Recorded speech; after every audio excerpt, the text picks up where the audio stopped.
Bismillahirrahmanirrahim. Assalamu alaikum, my dear participants and my friends. Hope you're having a lovely Ramadan. Ramadan is about to exit for this year, and inshallah, you come next year and hopefully in a better situation, in better circumstances when we are through with this COVID pandemic. But nonetheless, this year's Ramadan, as you can see, how quickly it has passed and how quickly we are now approaching its end. So we have been studying Quranic surahs in the past for the past many episodes, and today we are back with a new surah, which is Surah 60. It is called Surah Mumtahinah.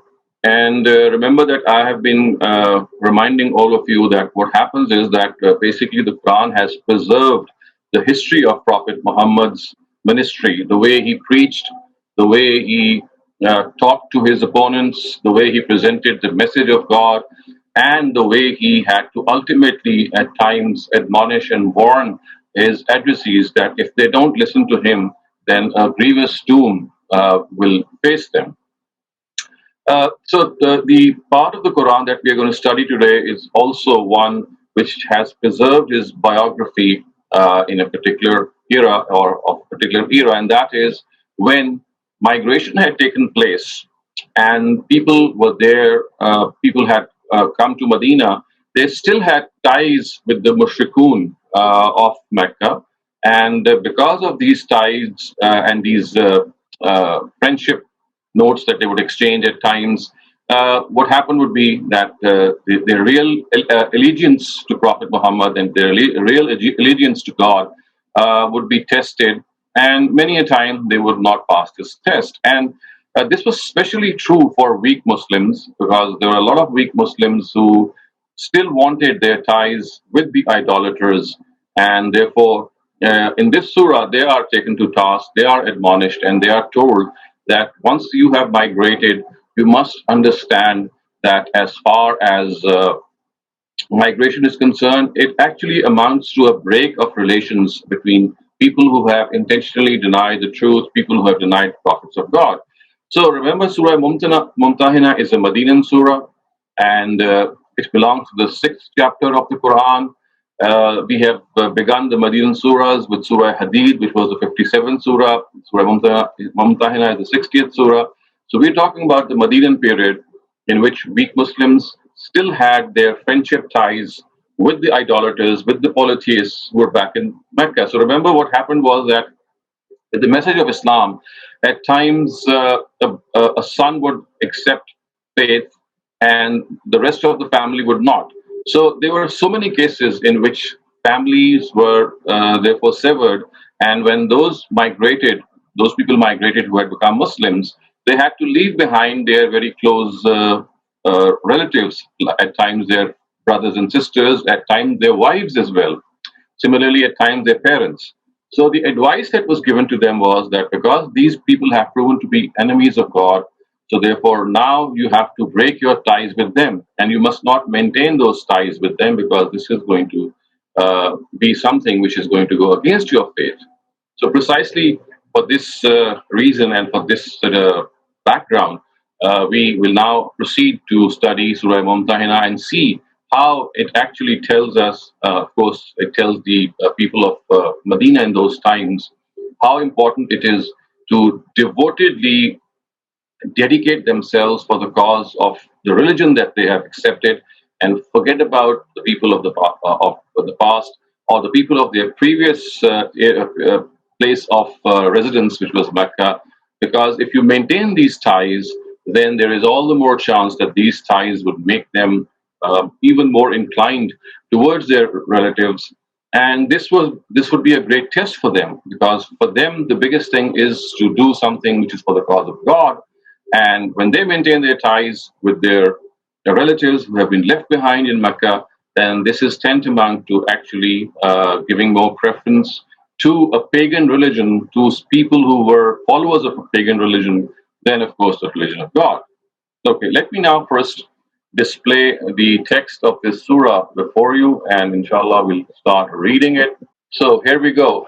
So remember Surah Mumtahina. This is the 60th surah of the Quran. It is a Medinan surah, And this Medinan Surah now proceeds with the passage regarding people who are left behind after migration. So it says, Ya ayyuhallazina amanu la tattakhizu aduwwi wa aduwwakum awliya tulquna ilayhim bil mawadda wa qad kafaru bima ja'akum min al haqq يخرجون الرسول وإياكم أن تؤمنوا بالله ربكم إن كنتم خرجتم جهادا في سبيلي وابتغاء مرضاتي تسرون إليهم بالمودة وأنا أعلم بما أخفيتم وما أعلنتم ومن يفعله منكم فقد ضل سواء السبيل. Assalamu alaikum. Abdul Rafi, can I request you to read the translation? In the name of God, the most gracious, the ever merciful. Believers, do not befriend my and your enemies. You extend ties of affection with them, whereas they have denied the truth that has come to you. They drive out the messenger of God, and you merely because you have professed faith in God, your Lord. If you set off to fight for my cause and to seek my pleasure, concealing sending messages of friendship to them, even though I know what you conceal and what you reveal, then think what you do. And in reality, whoever among you who do this have strayed from the straight path. Thank you very much, Abdul Rafi, for reading out this passage.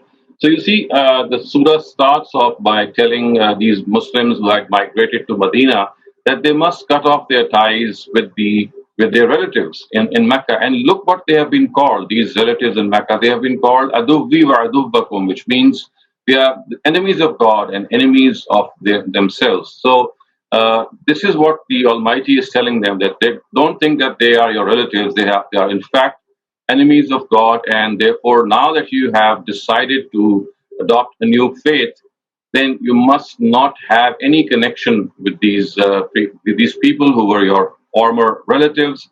And again, it refers to an incident which perhaps took place in the time when there were people who sent messages to their people in Mecca through caravans that would come and go, and it refers to one of those incidents. And the Quran tells us here that even though I know what you reveal and what you conceal, that this is what the Almighty is telling them, that you are sending ties and messages of friendship to them, but God knows even if you do this covertly in a secretive manner, it will come. It is in the knowledge of God, and therefore you must not do these things.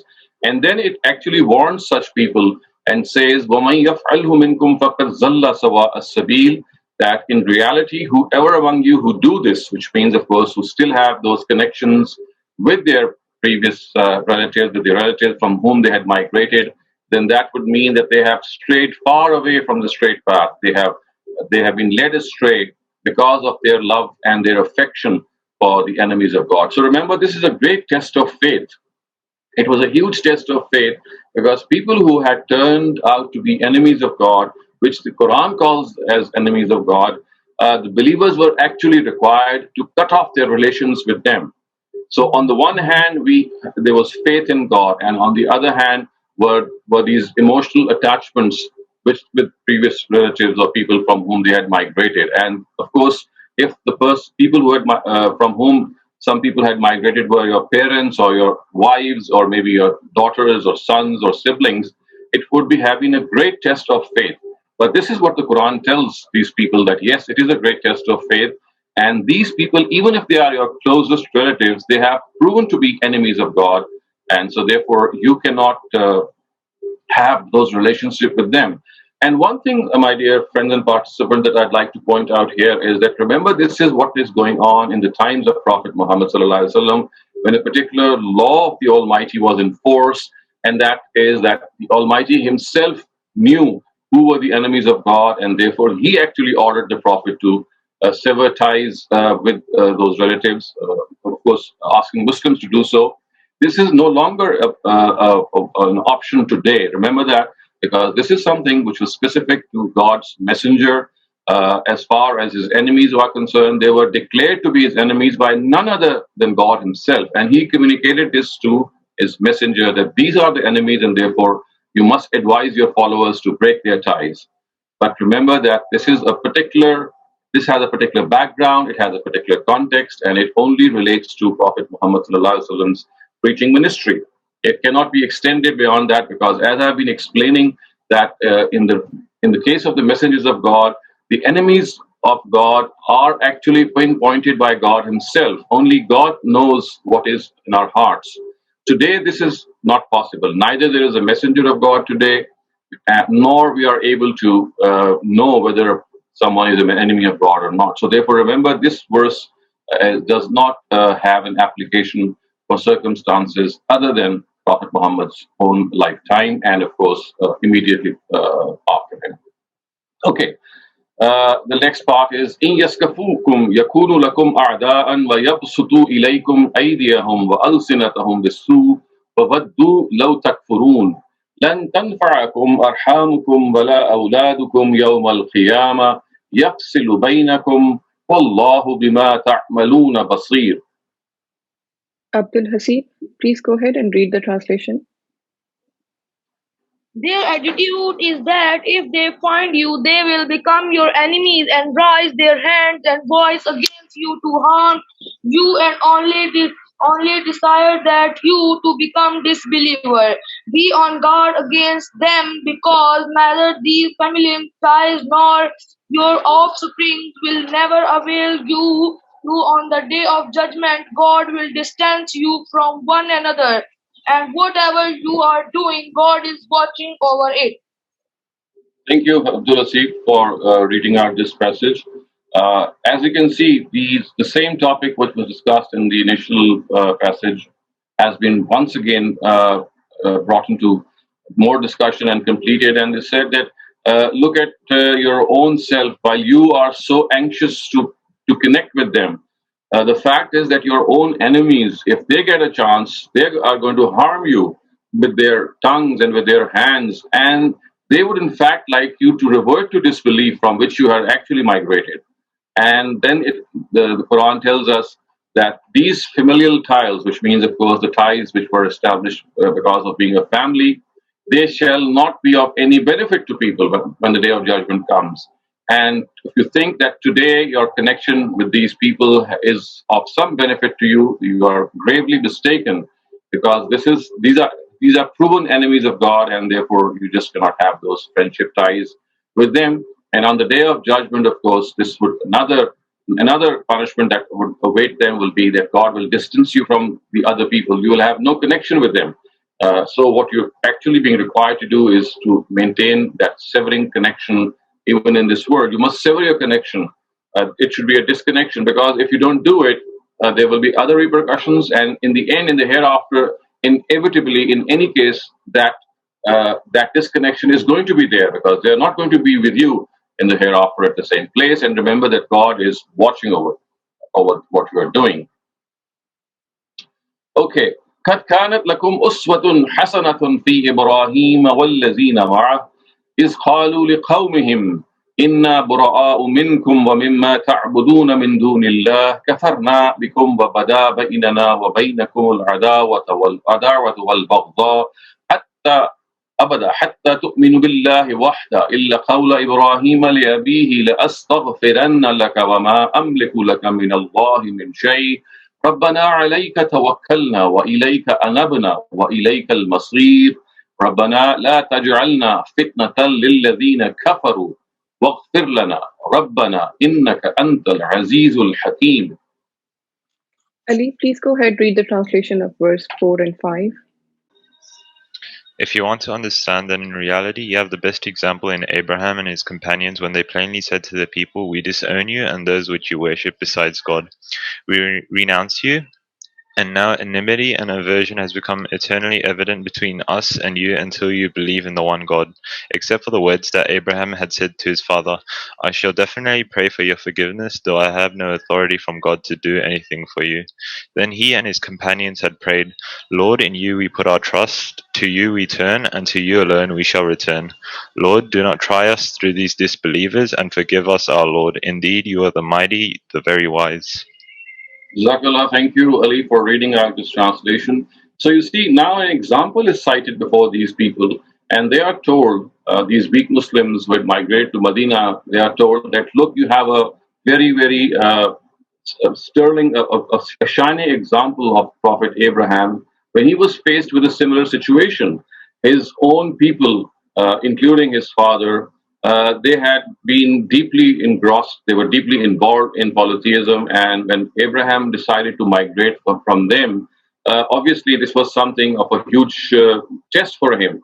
But he passed that test, and he renounced them. He renounces his relationships with them.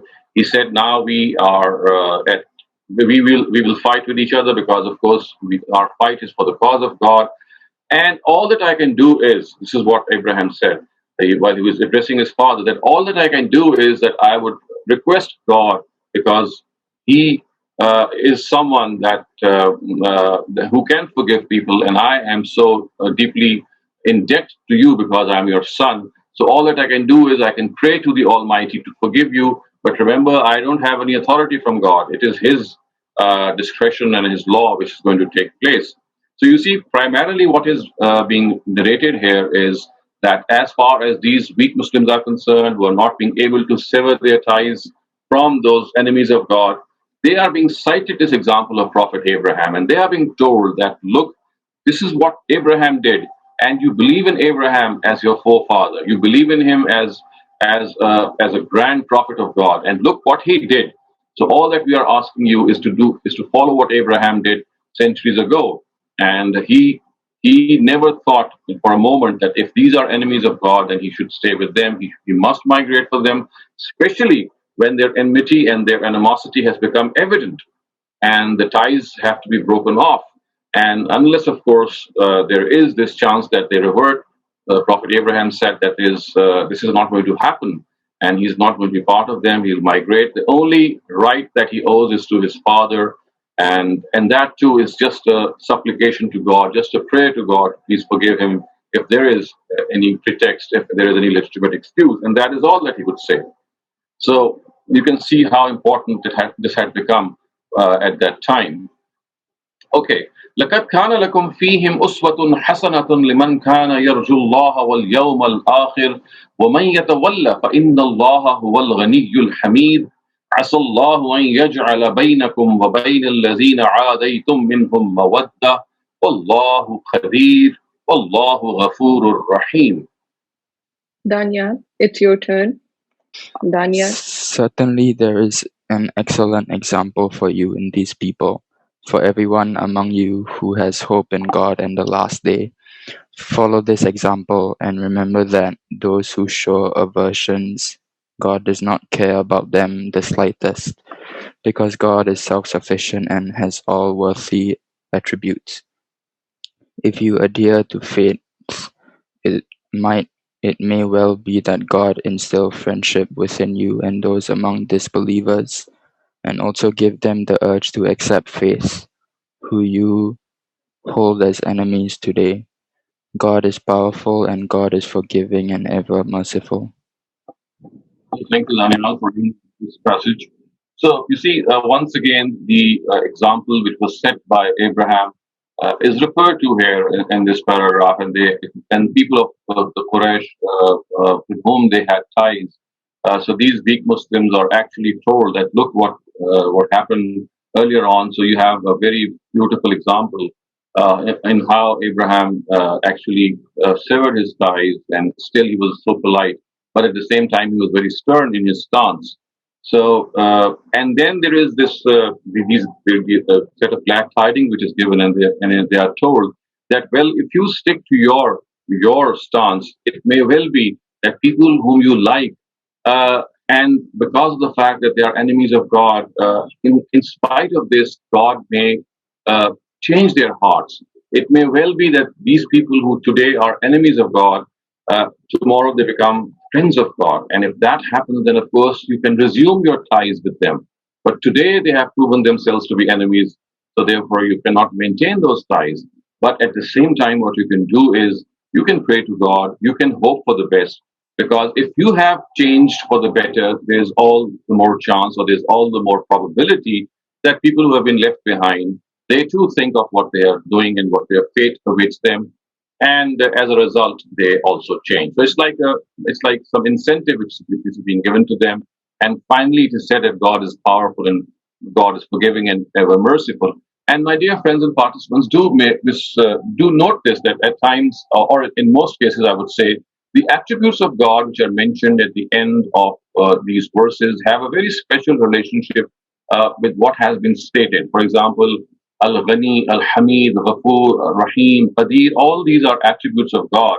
But they are not just randomly mentioned, they have a deep relationship with the verse at the end of which they occur. Thus, for example, when it is said that God is powerful and God is merciful and God is forgiving, it actually is a note of assurance sounded to these people that if they have been doing something covertly, secretively, and God knows that, don't think that He doesn't know that, but at the same time, He's forgiving and merciful. If you now amend your ways, God will be merciful to you. So always make this connection whenever you are reading the Quran with translation. The ending parts of a verse generally describe certain attributes of God. But remember, they are not just randomly picked and placed there. They have a special relationship with the previous sentence. لا ينهاكم الله عن الذين لم يقاتلوكم في الدين ولم يخرجوكم من دياركم أن تبروهم وتقسطوا إليهم إن الله يحب المقسطين إنما ينهاكم الله عن الذين قاتلوكم في الدين وأخرجوكم من دياركم وظاهروا على إخراجكم أن تولوهم ومن يتولهم فأولئك هم الظالمون. Iman, it's your turn. God does not forbid you to do good and be just to those who have neither waged war against you in the matter of religion, nor driven you out of your homes. Indeed, God likes the just. What God forbids you is to make friends with those who have fought against you on account of your religion and have driven you out of your homes and helped others in driving you out. He forbids you from this and warns you that those who make friends with such people, it is they who are the wrongdoers. Thank you, Iman. So you see, this is an explanation which was in order, and the Quran has actually clarified that as far as these ties are concerned, so remember that these ties have to be broken against people who have proven themselves to be enemies of God by fighting against them, by conspiring to expel them from the land of Mecca. Other than that, people who have not indulged in these activities, there is absolutely no harm if they maintain friendship with them or they maintain their ties with them. So, see, this explanation was in order.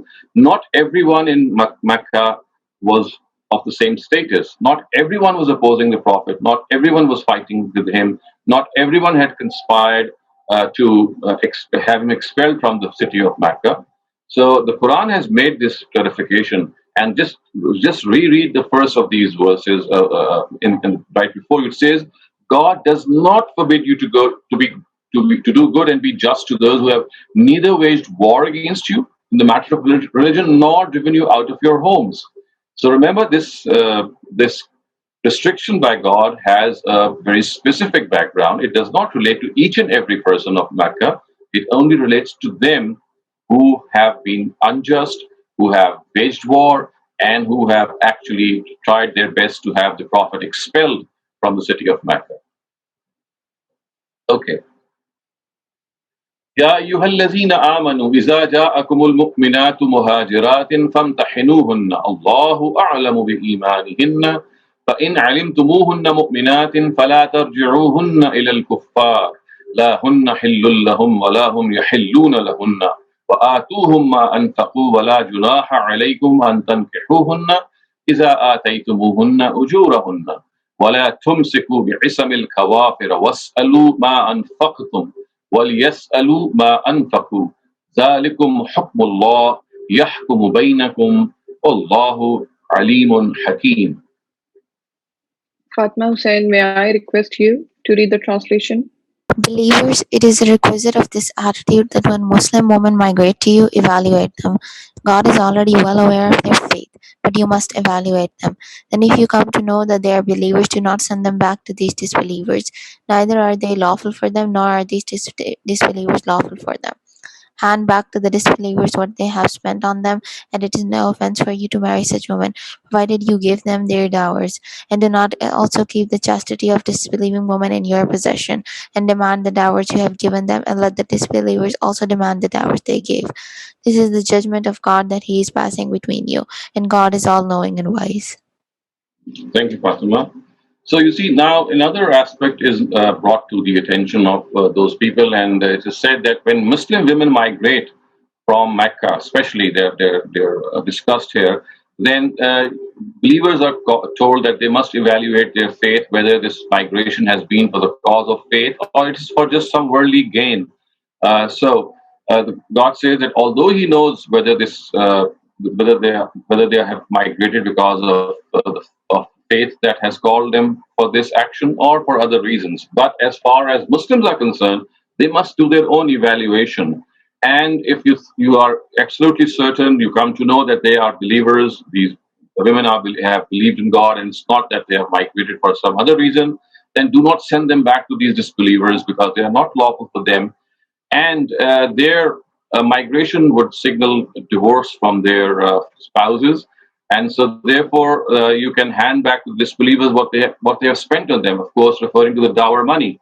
So as far as this dower money is concerned, Muslims have been asked to return the dowers of their wives that were left behind in Mecca and they were not ready to migrate. And in a similar way, these Muslims should hand back the dowers of their wives which were sent there, which were still there, and at the same time, the disbelievers who had migrated, or women who had migrated from their disbelievers, they were told that they should actually return the dowers of these believing women, and this is something that is like a mutual exchange.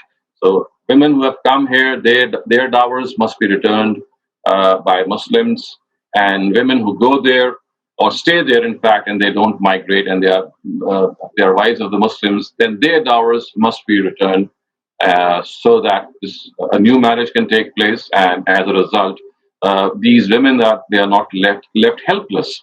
And this act of migration is considered as an act of divorce, in fact. And so therefore, it says that you can marry these women as long as you pay their dowers. And again, it says this: "Zalikum hukmullah yahkumu bainakum wallahu alimun hakim." This is the judgment of God that He's passing between you, and God is all-knowing and wise, and therefore you have to follow this. So this also relates to that statute in the covenant of Hudaybiyah, or the peace treaty of Hudaybiyah, in which you might be remembering from history that it was said that if someone had migrated from Mecca and joined the Muslims, then he was bound to be returned by the Muslims. But if the reverse took place, then the disbelievers were not bound by this. So although the agreement that was written in a way that men and women were not mentioned, but the Almighty made it clear that this does not include women. So therefore, if women migrate for the cause of God to Medina, they are not liable to be returned in case they have proven themselves to be believing women. So this is God's directive regarding that agreement of Hudaybiyah. Don't think that you are liable to return women. All that you are liable to return are men who migrate for this purpose. You see, this is another important area of history that the Quran has actually discussed here. So it says, وَإِنْ فَاتَكُمْ شَيْءٌ مِّنْ أَزْوَاجِكُمْ إِلَى الْكُفَّارِ فَأَعْقَبْتُمْ فَآتُوا الَّذِينَ ذَهَبَتْ أَزْوَاجُهُمْ مِثْلَ مَا أَنفَقُوا وَاتَّقُوا اللَّهَ الَّذِي أَنْتُمْ بِهِ مُؤْمِنُونَ. Mahin, please read the translation. And if they do not agree and some portions of your wives' dowers remains with the disbelievers, then whether you have the opportunity, pay those whose wives have left them whatever they have spent on them. And while dealing with these enemies also, keep fearing God in whom you have professed faith. Jazakallah Mahin. So this is just another statute that was mentioned previously. It is just an extension of that, and it says that if the disbelievers are not ready to return their dowers, then what Muslims can do is that instead of paying off the dowers of their wives which were left in Medina, all they can do is they can compensate those Muslims who were not being paid their dowers back by women who had been left there in Mecca, and they were not migrating. So they were asked to mutually exchange these dowers so that if there is any injustice because of that non-return issue, then this would be taken care of. So just an explanation of the previous verses, which tell us that as far as these dowers are concerned, they have to be returned. But in case they don't agree to this return, then all that Muslims can do is that instead of paying their wives who are left behind in Mecca their dowers, they can pay people in Medina to whom the dowers were not being returned for the wives who had been left behind in Mecca. And it says, "Wattaqullaha allazi antum bihi mu'minun." And when you're dealing with your enemies, also keep fearing God in whom you have professed faith. Now, my dear participants, this is such an important thing which the Quran has actually pointed out here, that even when you are dealing with your enemies and there is this financial settlement that has to be made, remember there can be no injustice. Whatever has to be owed must be owed in a manner that no injustice takes place. You cannot usurp those dowers. You cannot embezzle them in any way, even if they are your proven enemies and they have been proven enemies of God. Even then, you cannot be unjust to them. You must be fair in this distribution. And this is something which stands out as a shining example, I think, that as far as justice is concerned, it has to be across the board. It has to be for everyone, even for our enemies, even for our rivals, even for people who we might despise. And this is what God says. And at another place, God has actually said that this is something which is much more nearer to piety. This is something which is nearer to your own purity, that come what may, you have to uphold the norms of justice. Okay, now we are reaching the end of the surah, and this actually is a description of how these women would pledge their allegiance to Prophet Muhammad. So it says, Ya ayyuhan nabiyyu iza ja'akal mu'minatu yubayi'naka على أن لا يشركن بالله شيئا ولا يسرقن ولا يزنين ولا يقتلن أولادهن ولا يأتين ببهتان يفترينه بين أيديهن وأرجلهن ولا يعصينك في معروف فبايعهن واستغفر لهن الله إن الله غفور رحيم يا أيها الذين آمنوا لا تتولوا قوما غضب الله عليهم قد يئسوا من الآخرة كما يئس الكفار من أصحاب القبور. Muhammad Ahmed, it's your turn.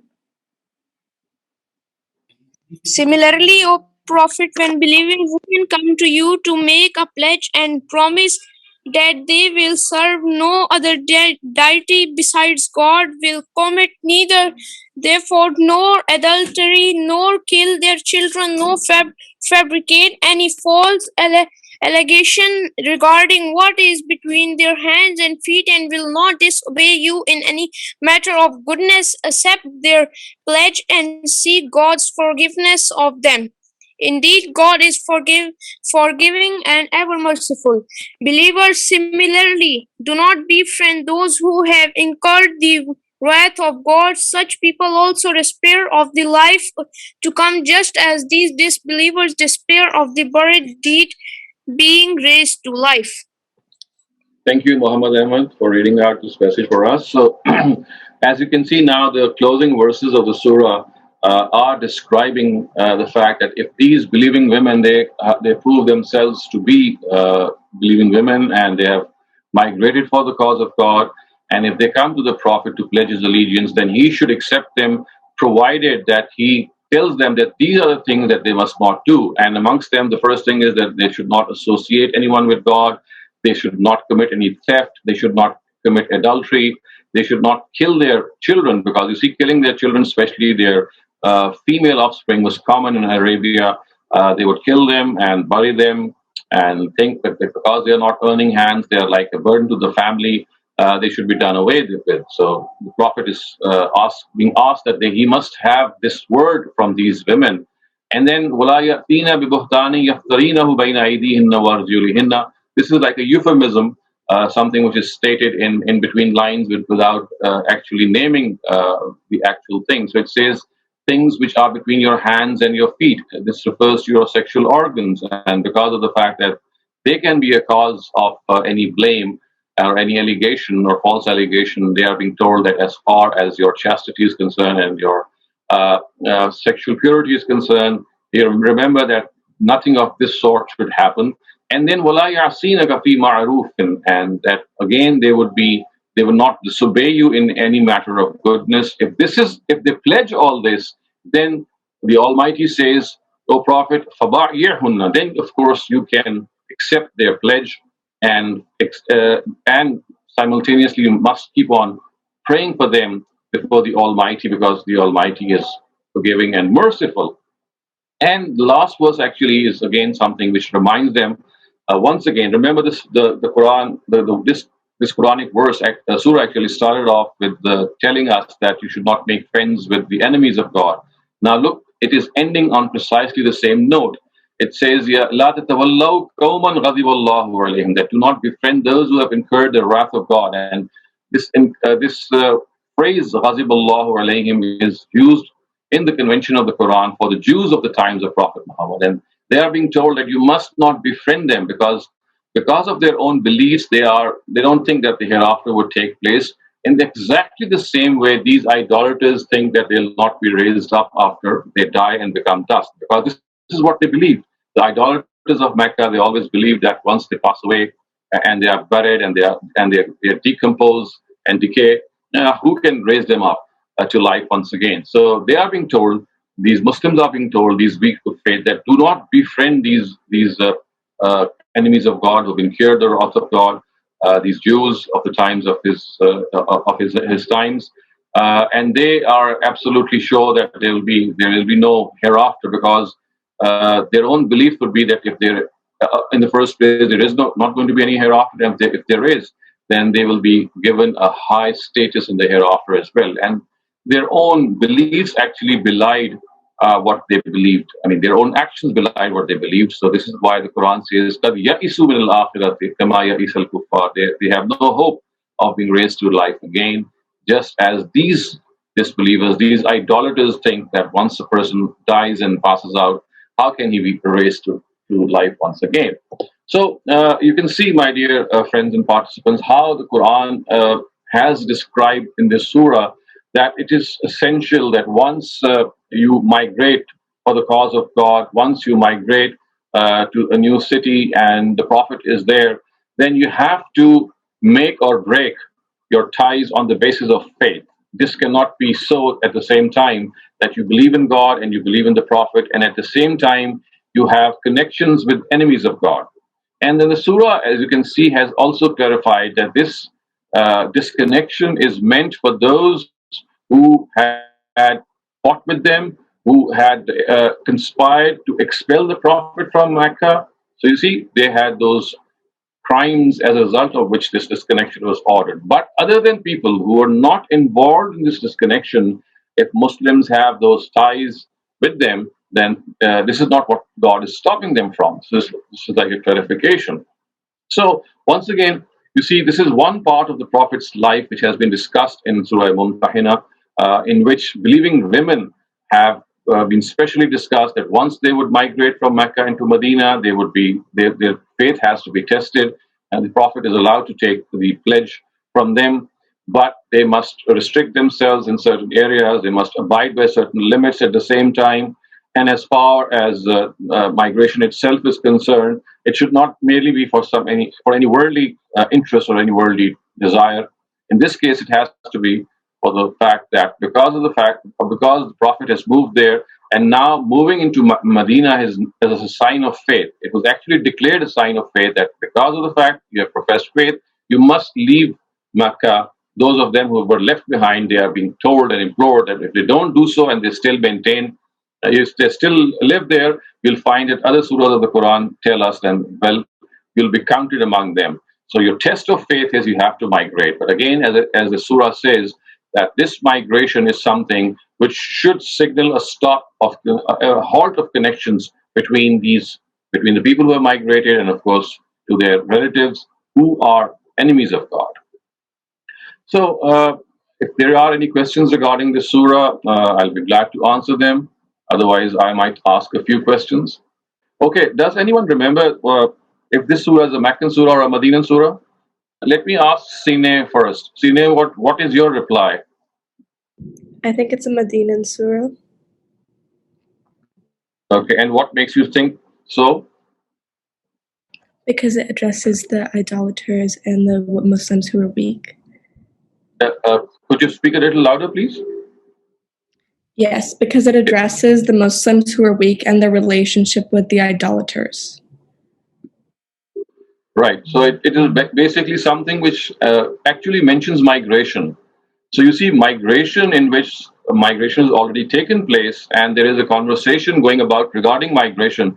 This is proof enough for us to know that, of course, migration has taken place, and therefore Mecca has been left, and Medina is the place where the surah must have been revealed, because it is like being talked about in the past or regarding the past.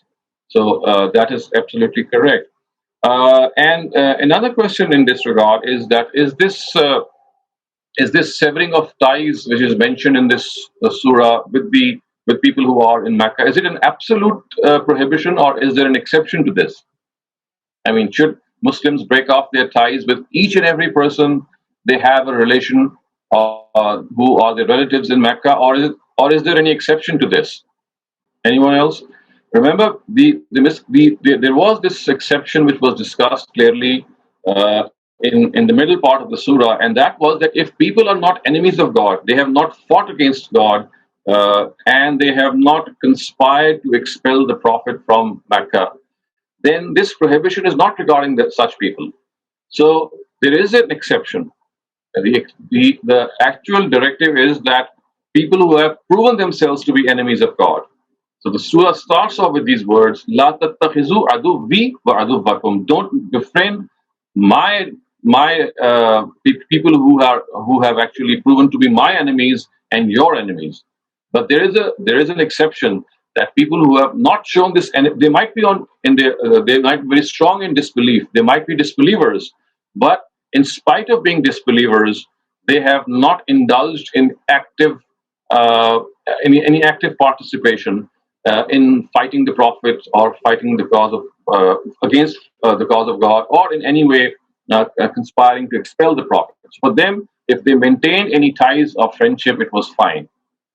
Okay, another question. So there is a example mentioned in the surah of a particular prophet of God regarding regarding some lesson that could have been drawn from his story. Does anyone remember who the prophet mentioned in the surah is? Okay, Zoha, what's your answer? Abraham and his Zoha, companions. Prophet Abraham. Okay, that is absolutely correct. And okay, there is one last question, and that is that what about women who had migrated for the cause of God, and they were actually they had to be they were tested by the believers, of course, and then it became certain that they had migrated not for the cause of God, and they had some worldly interest, or there may be some other thing attached to their migration. So, what do you think would be the directive of the Quran regarding women who had migrated, but it became evident later on that their migration was for some other purpose? Yes, Sine?